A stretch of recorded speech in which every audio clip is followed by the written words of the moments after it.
La fondation du football, on vous le dira, mais on le répétera jamais assez, ce n'est qu'un moyen de valoriser votre travail autour d'un projet que vous allez construire vous-même, avec les pistes qui vous seront données, les expériences que vous allez découvrir ou écouter. En tout état de cause, il y a du bon travail à faire. Alors vous me direz, le football c'est pas ça, même si le football aujourd'hui c'est ça. Il n'y a pas que l'aspect du jeu, il y a le côté social, il y a le côté communication, le côté, je dirais, accueil, le côté échange et le côté aussi intégration.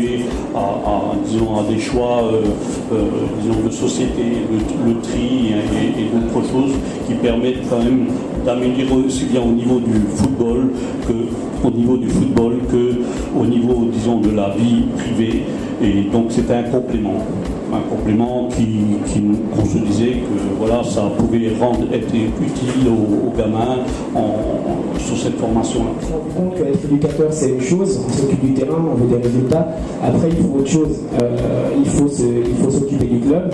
Plus on rentre dans cette optique de gestion et de développement, plus on se rend compte que les clubs ont besoin de beaucoup de choses au niveau financier, au niveau aussi bien au niveau de la formation bien sûr des jeunes, mais aussi au niveau de la fondation par le vecteur qui quand j'ai pris les rênes du Pôle Espoir il y a 1 an et demi, je ne connaissais pas la fondation et donc je suis rentré dans ton bureau et puis avec Mousse m'a donné un petit fascicule que j'ai lu avec beaucoup d'attention et j'y ai vu non seulement un message essentiel à nos enfants et essentiel aussi à nos joueurs et aussi un côté un peu attractif, un côté un peu novateur qui m'a tout de suite fait dire que nous, au Pôle Espoir, non seulement nous devions être à la fois partenaires, mais aussi des messagers de tous ces valeurs citoyennes que l'on doit au quotidien en tant qu'éducateur déployer. De bien faire comprendre